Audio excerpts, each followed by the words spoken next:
벌써 제가 늘 얘기하는 거지만 이 교회가 7년이 됐습니다. 매년 제가 교회를 개척하고 나서 기도할 때마다 하나님 앞에 의문을 가지고 맨날 드렸던 질문 하나가 있습니다. 하나님, 왜 나한테 이런 일을, 왜 이런 희한한 일을 겪게 하실까? 다른 교회 목사님들은 뭔가 좀 순탄해 보이고 또 때로는 잘하는 것 같은데 나는 생각대로 잘 안 되고 뜻대로 안 되고 참 어렵다. 하나님, 왜 이럴까요? 이제 올해가 2018년도인데 2011년도부터 쭉 그래 왔을 거 아니에요. 2011년도 고난, 누군가에 의해서 2011년도 또 마음이 어려웠고, 또 누군가에 의해서 2012년도도 어려웠고, 또 누군가에 의해서 2013년도도 마음고생하시고, 그러면서 마음을 비우게 하시고, 그러면서 하나님 앞에 드렸던 그 질문이 뭐냐면, 지금 와서 생각해 보면 왜 나를 내버려 그냥 하나님께서 편하게 좀 하게 하시지 하면서 하나님 앞에 참 섭섭하게 생각했던 적이 있었어요. 근데 지금 와서 생각을 해보면 그게 참 나한테 유익이었다는 생각을 해요. 만약에 저한테 이런 고난이 없었다면 여전히 나는 그 7년 전의 제 모습, 기고만장하고 자신만만하고 내 잘난 맛에만 목회하고 껍데기만 꽉 차가지고 막 겉멋만 있는 그런 목사 노릇이나 하고 있지는 않았을까, 이런 생각을 해요. 어쩌면 도저히 감당할 수 없는 이런 산 같은 이 장애물이 처음에는 힘들고 그렇게 어렵지만 나중에 지나가고 보면 그 고난, 어려운 고난 때문에 하나님께서 나를 단련시켜 주시고 나를 더 강하게 만들고, 야, 그러면서 나를 성숙하게 만들었구나, 이런 생각을 좀 해봐요. 이건 다윗을 봐도 좀 알 수가 있어요. 다윗이요, 밧세바 때문에 넘어졌잖아요. 밧세바 때문에 죄를 짓고 무너지잖아요. 그런데 이 다윗이 골리앗 때문에 무너졌습니까? 아니에요.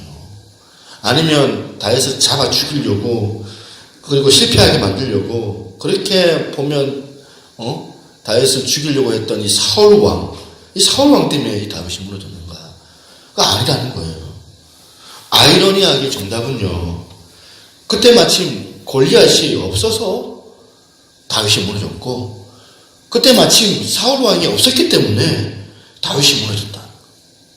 이제 남의 가정 무너뜨리고 살인죄를 저지르는 그런 끔찍한 짓을 했던 이유가 뭐냐면 굉장히 안정되고 평안하고, 그리고 다윗에게 함부로 누구도 덤빌 수 없는 그런 권력을 가지고 너무나도 안정적인 체계를 다윗이 그 시간에 갖추고 있었기 때문에 이 다윗은 이제 다 완성된 줄 알았어요. 다 완전한 줄 알았어요. 방심한 거예요. 다윗이 방심해서 그 방심이 다윗을 무너뜨리게 하는 요인이 되었다는 겁니다. 그러니까 제가 이걸 생각하면서 무슨 생각을 하냐면, 우리에게 이 골리앗이요, 절대로 나쁜 해를 끼치는 존재가 아니다, 골리앗이. 그래서 누군가 나를 막 괴롭히고 나를 막 무너뜨리려고 할 때에 그 사람이 있든지 말든지, 그 사람이 나를 괴롭게 하든지 말든지, 저는 그 존재가 항상 내 주변에 있다, 그걸 가정을 하는 거예요. 그리고 늘 그 가정 가운데 조심하고 긴장하고 방심하지 말고 그렇게 하나님 앞에서 말씀을 순종하려고 그렇게 살아야 되겠다 생각을 합니다. 저뿐만 그러겠습니까? 저만 이렇게 이 땅에서 막 긴장하고 이 땅에 사는 것이 아니라 저나 여러분들, 이 땅에 사는 모든 그리스도인들이 전부 다 이렇게 긴장하고 두려워하면서 방심하지 않고 어쩌면 살얼음판을 걷는 듯하게 우리가 우리의 인생을 우리가 살아가야 되거든요, 원래. 여러분, 왜 우리가 그렇게 살아야 됩니까? 대답은 간단해요. 지금은 우리가 전쟁 중에 있기 때문에 그런 거예요. 혹시 여러분 그런 말씀 들어본 적 있으십니까? 지상교회는 전투하는 교회, 그리고 천상교회는 승리하는 교회, 혹은 승리를 누리는 교회. 굉장히 중요한 명제예요. 이런 차원에서 여러분, 교회는 절대로 유람선이 아니에요. 우리가 모두 여기서 헷갈리고 혼란을 겪거든요. 교회를 자꾸 유람선으로 자꾸 생각을 하니까 자꾸 교회에서 대접을 받으려고 하는 거예요. 그러면서 이 교회에 와봤더니 별로네. 이 교회 서비스가 왜 이러냐. 왜 나한테 잘 대접을 해주지 않느냐. 막 이러면서 생각을 하는데 그건 오산이에요. 교회는 유람선이 아니에요. 교회는 유람선이 아니라 교회는 구조선이고 교회는 전투선이거든요.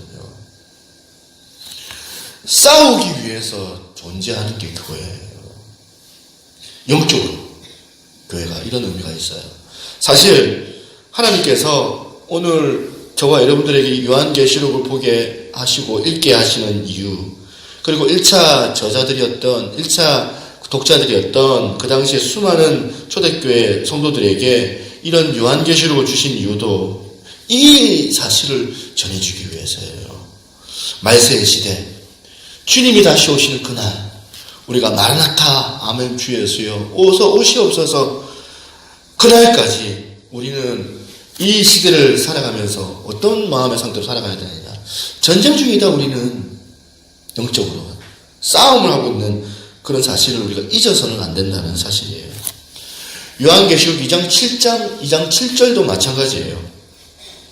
귀 있는 자는 성령이 교회들에게 하시는 말씀을 들을지어다.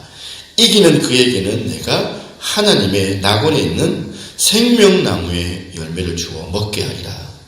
여기서 이기는 그, 혹은 이긴 자, 이기는 자가 나와요.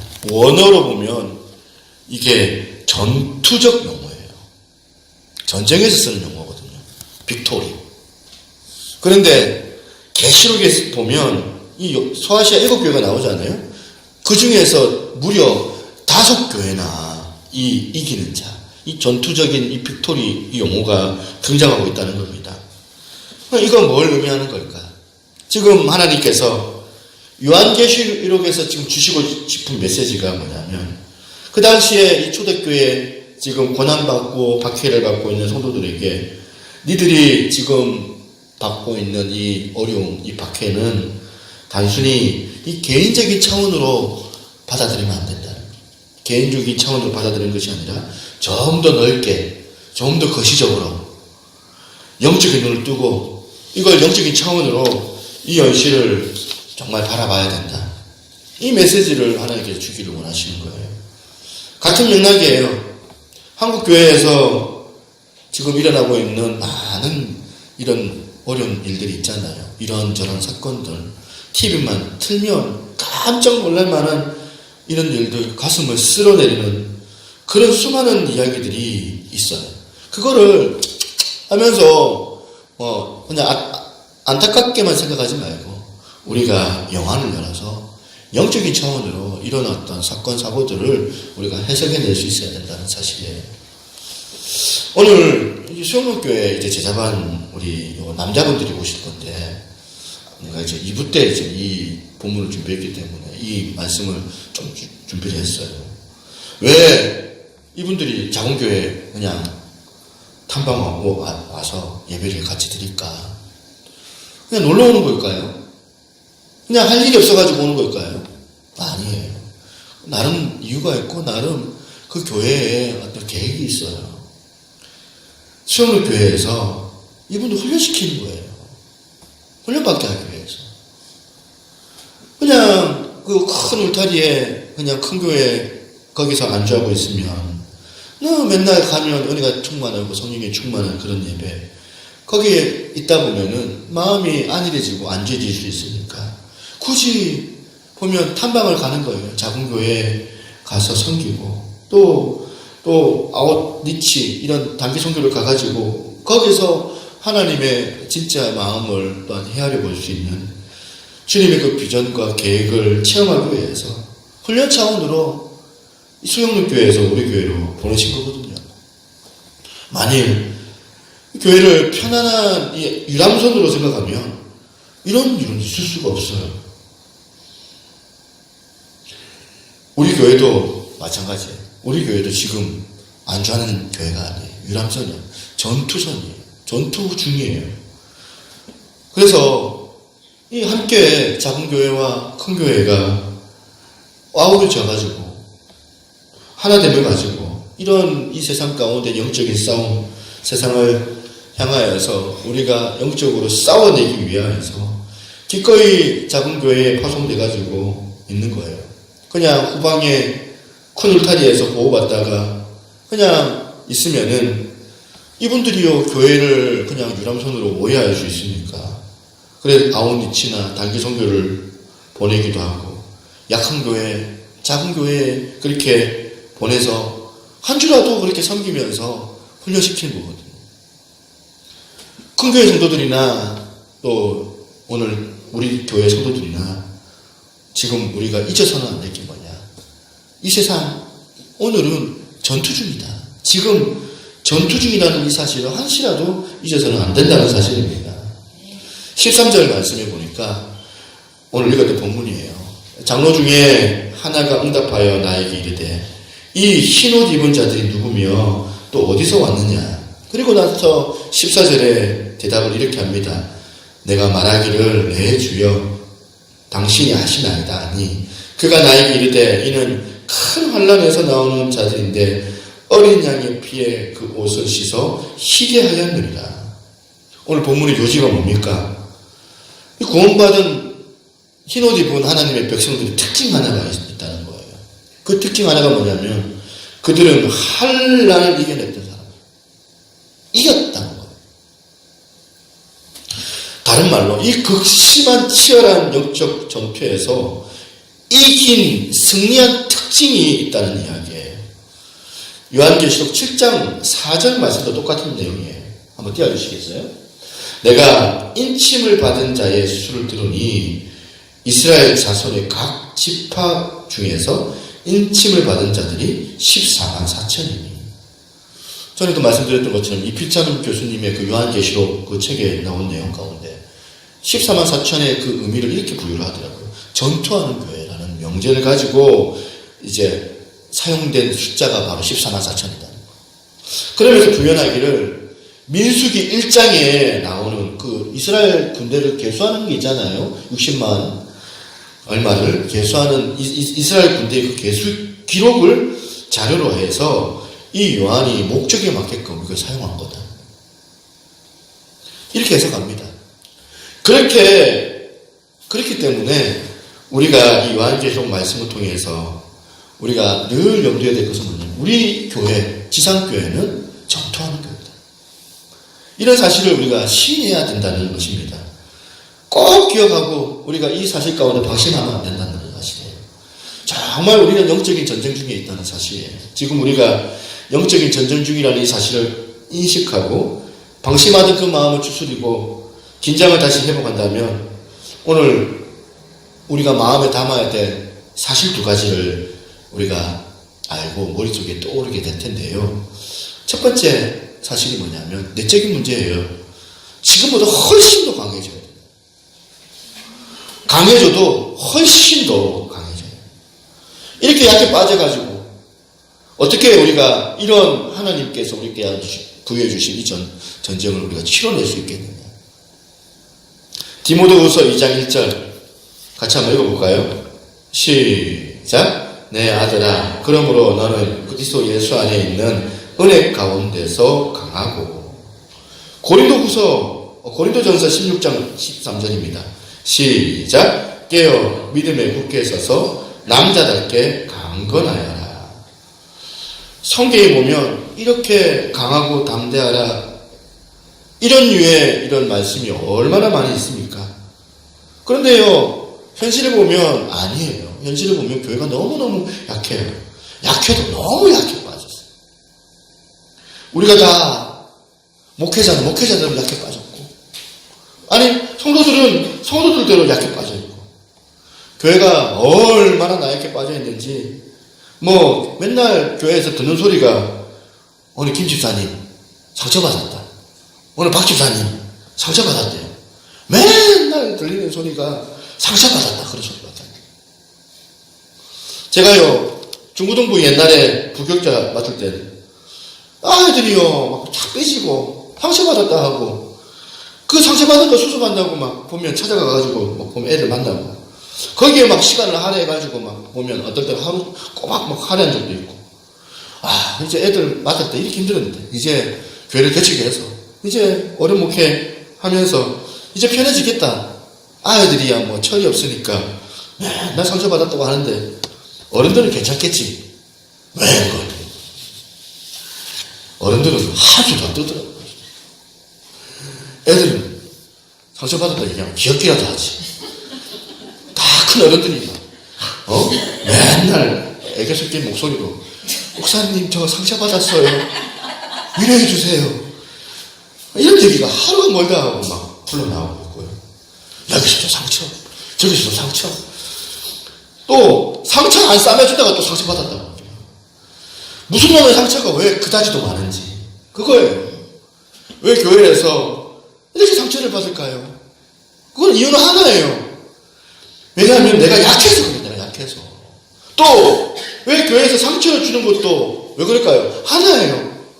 교회에서 상처를 주는 것도 내가 약해서 상처를 주는 거예요. 내가 약해서. 우리 교회 모든 분들이 정말 강한 사람들이 되기를 간절히 원해요.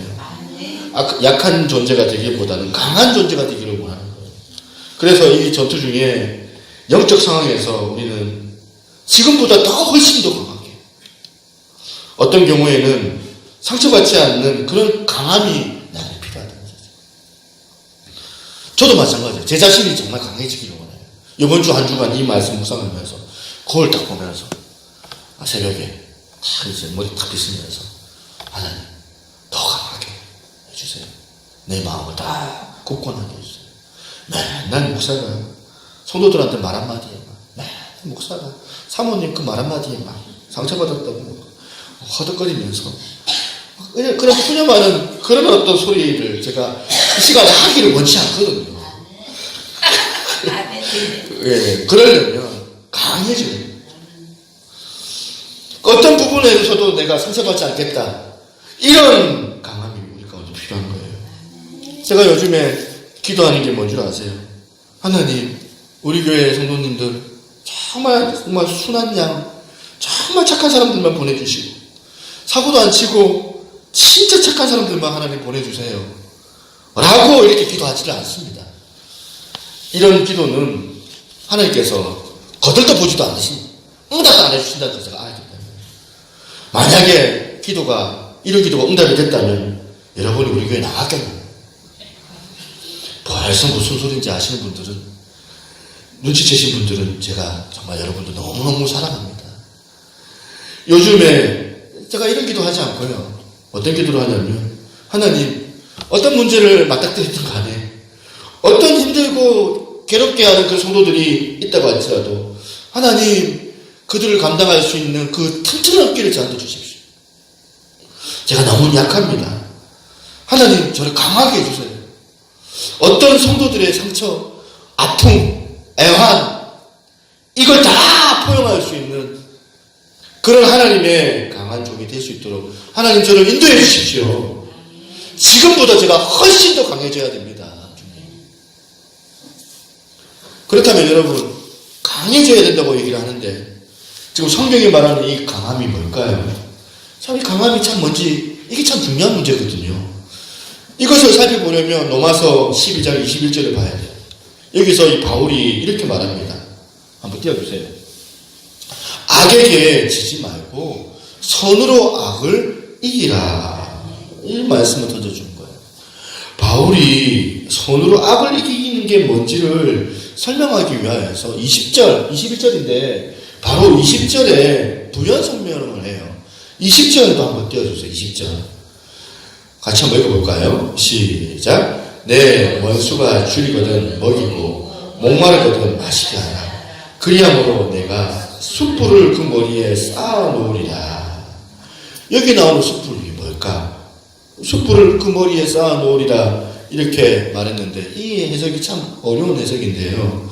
그런데 많은 학자들이 여러 갈래로 막 해석을 해놓은 것을 제가 봤어요. 그 중에 제가 이거다 제가 받아들인 해석이 뭐냐면요.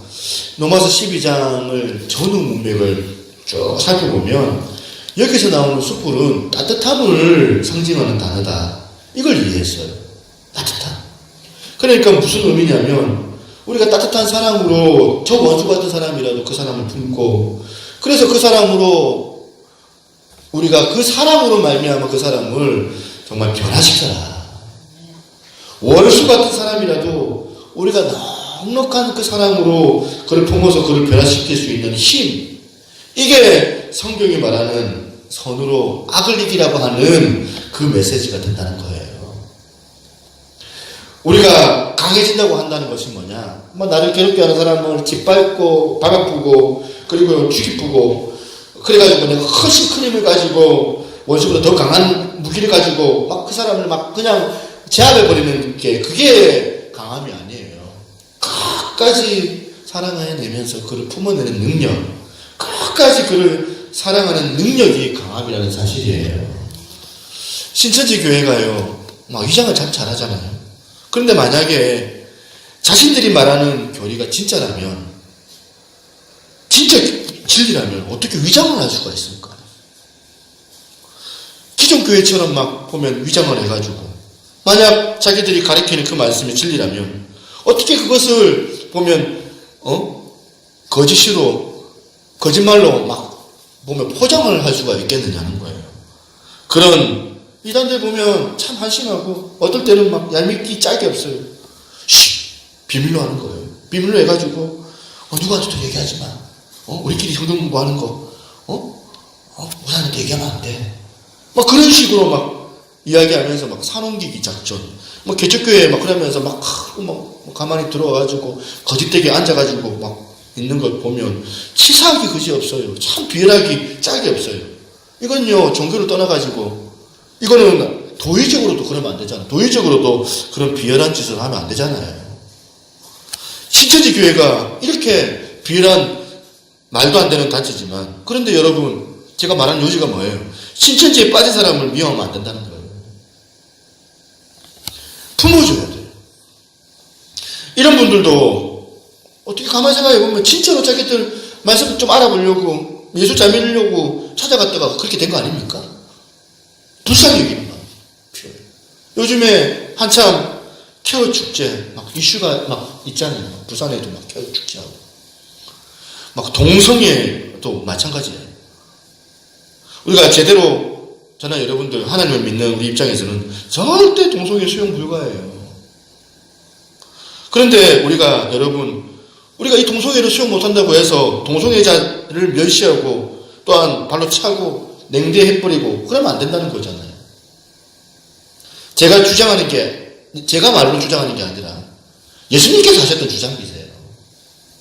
창녀나 세리들에게 예수님께서 말씀하시기를 그들의 행위를 받으면 안 된다고 말씀하시지만 또 그 다음 어떻게 해요? 그 사람들 품으라고 하잖아요. 그 사람들을 불쌍히 여기고 품어내야 된다는 게 그게 예수님의 말씀 아닙니까? 우리가 창녀와 세리들의 행위도 미워하고 또 창녀와 세리들도 미워하고 이걸 동일시 생각을 하면 이건 하나도 우리 가운데 어려울 게 하나도 없어요. 왜? 바로 차버리면 되니까 그 사람들 냉대해버리면 되니까. 그런데 우리가 믿는 이 예수 그리스도의 도가 왜 이렇게 어렵냐면 그들이 행하는 행위는 우리가 진리에 맞지 않기 때문에 반대하지만 그럼에도 불구하고 그 영혼들을 긍휼히 여기고 불쌍히 여기는 마음의 태도 그걸로 통하여 그들의 인격을 되돌리는 그게 나오니까 이런 이중적인 모양이 이 도에 있으니까 이 도가 어려운 거예요. 우리가 믿는 도가. 주님이 가르쳐 주신 진리가 그렇게 호락호락 만만한 것이 아닙니다. 그러니까 저와 여러분들이 오늘 이 말씀 가운데 어떻게 해야 됩니까? 강해져야 돼요. 진리로 섰을 때 비진리에 대해서는 철저하게 강하게 맞서 싸워야 되고 동시에 그 영혼들을 사랑하고 품어내는 이 명제를 우리가 구현해 나가는 게 저와 여러분들의 해야 될 것들이라는 거예요. 하나님께서 우리가 그런 일을 할 수 있도록 우리 가운데 능력 주실 줄로 믿습니다. 우리가 지금보다 더 강한 군사로 성숙한 크리스찬들로 우리가 세워지는 은혜가 있기를 소망합니다. 두 번째 우리가 기억해야 될 사실 하나가 뭐냐면 적과 아군을 구분해야 된다는 사실이에요. 6.25 전쟁을 저는 맛보지 못했지만 6.25 전쟁에 몇백만의 우리 동포가 죽었잖아요. 그 중에 비극 중에 비극이 뭐냐면 아군끼리 서로 총질을 해가지고 오인해가지고 총질해서 그렇게 해서 죽은 병사들이 생각보다 많더라는 거예요. 자료를 보니까 6.25 전쟁 때 대략 전체 죽은 사람들 가운데 15%, 16%가 아군의 총에 죽음을 당했다는 거예요. 와, 이거 비극 아닙니까? 이건 한국 전쟁뿐만이 아니에요. 2차 세계대전 가운데도 이런 일이 있었대요. 2차 세계대전 가운데도 15%가 그런 케이스고요. 또 월남 전쟁에서도 10%가 군사들이 서로가 아군끼리 총질을 해가지고 죽는 경우가 있었대요. 제가 이 얘기를 왜 드릴까요? 딱 한국교회 이야기거든요, 이게. 오늘 한국교회 얼마나 보면 김건사, 박집사 서로 미워합니까? 등 돌리고 원수처럼. 그러놓고 보면 여러분 김건사님을 보면 얄미운 게 사실이에요. 얼마나 하는 행동이 얄밉습니까? 이거는 우리 교회 김건사님 아니고 다른 교회의 김건사님. 다른 교회 김건사님 생각하면 얄미워요. 꼴보기가 싫어요. 하지만 그 김건사님은 적이 아니라 그 김건사님은 미숙한 사람일 뿐이지 적이 아니다. 교역자와 성도, 교역자와 교역자끼리, 성도와 성도끼리, 장로와 부교역자, 얼마나 교회 안에서 서로가 서로를 미워하고 분노하고 이러면서 교회가 서로가 자중질환에 빠져 있잖아요. 지금 전에도 말씀드렸던 것처럼 다윗이 골리앗과 지금 전쟁하러 나가려고 하는데 형 엘리압이 이러라 저러라 이야기하다 보니까 모독을 하니까 지금 형하고 싸울 판이네요, 다윗이.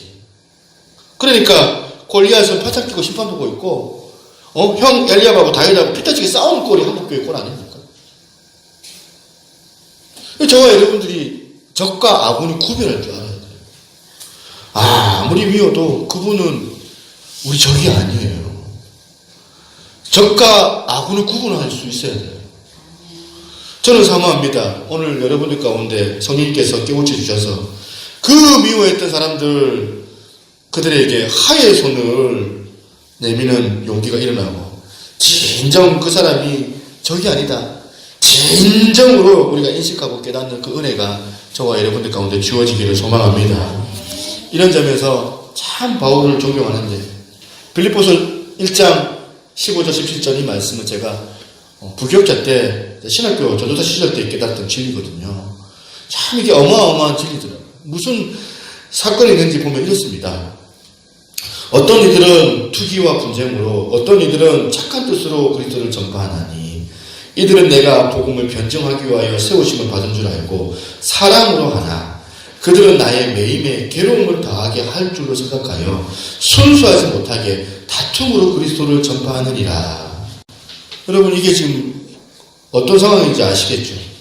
빌립보 교회 안에 이런 일이 있었어요. 교회 안에 미숙하기 짝이 없는 사람들이 갑자기 나와가지고 바울을 마치 자기의 나이벌로 생각을 하고 바울을 어떻게 하든지 간에 괴롭히고 곤혹에 빠뜨리게 하려고 열심히 복음을 전하고 있다는 거예요. 오늘날에 교회 안에 이런 케이스가 얼마나 많습니까? 자기 영광 받기 위해서, 자기 성공을 위하여서, 자기 야망을 위하여서 복음을 전하는 사람들도 얼마나 많습니까? 그런 상황을 보고 있는 이 바울이 이걸 어떻게 받아내고 있는지 한번 보세요. 빌립보서 1장 18절 같이 한번 읽어봅니다. 시작. 그러면 무엇이냐? 거칠애로 하나 참으로 하나 무슨 방도로 하든지 전파받는 것은 그리스도니 이로써 나는 기뻐하고 또한 기뻐하노라. 와, 참 놀라운 말씀 아닙니까? 오늘 왜 우리들에게는 이런 바울과 같은 대범함이 없느냐? 누가 저를 괴롭히려고 못살게 굴려고 막 그것 때문에 열심히 막 일을 하고 복음을 전한다고 할 때에 나를 힘들게 하고 괴롭게 하지만 그것 때문에 그리스도가 전파된다면 나는 그것을 기뻐할 수 있다. 야, 이런 말을 하고 있어요. 철저하게 바울은 구분을 하고 있어요. 적과 아군을 구분하고 있다는 겁니다. 오늘 우리 모두가 이 바울 같은 이런 대범함이, 이런 넓은 마음이 있기를 소망합니다.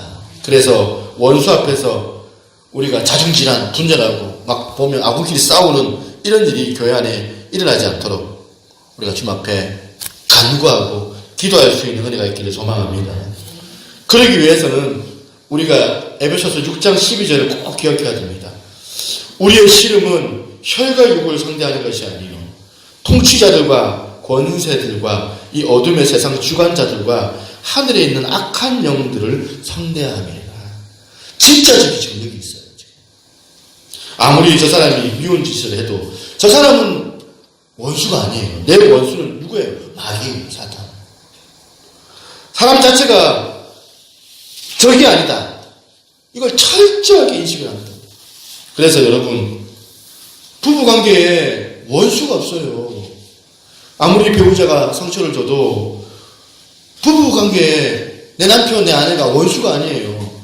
그냥 왼수지. 이런 적과 악을 구분하는 은혜가 저와 여러분들 가운데 필요합니다. 그래서 구분하는 게 뭐냐면 참으로 우리가 하나님 그 은혜를 사모하면서 하나님 내가 더 강해지기를 원합니다. 그리고 적과 악을 구별하기를 원합니다. 이렇게 우리가 기도해야 돼요. 사실 현실을 보면 잘 안 되잖아요.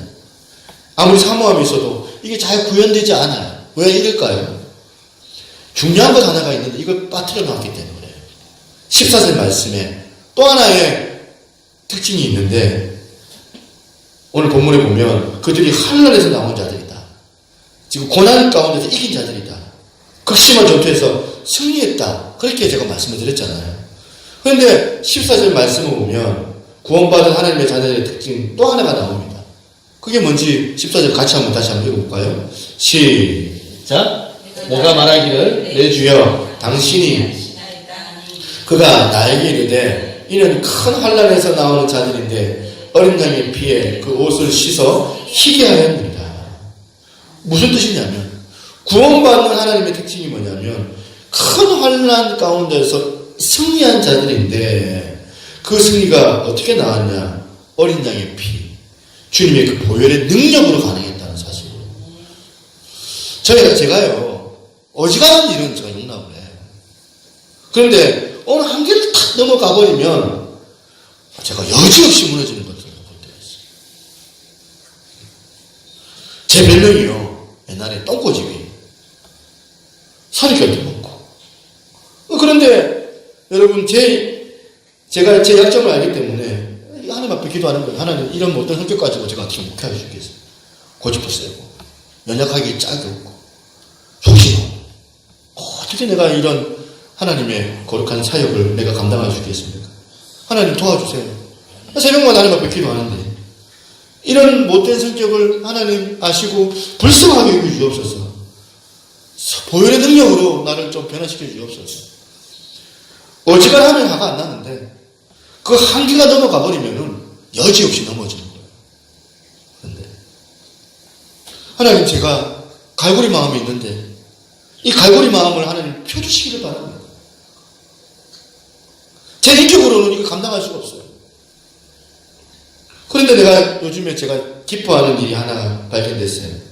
이렇게 못된 고집불통인 제가 가만히 생각을 해보니까 야 이건 기적인 거예요. 세상에 우리 교회에 제가 미워하는 사람이 한 명도 없는 거예요.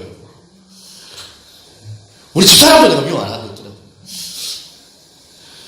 이런 기적, 이거 기적 아닙니까? 진짜 미워하는 사람이 진짜 진짜 한 명도 없어요. 그런데 그럼에도 불구하고 방심할 수 없는 건 이게 제가 가지고 있는 게 아니니까 그런 거예요. 제가 가지고 있는 게 아니고 그럼 어디서 나오는 거예요? 십자가에서.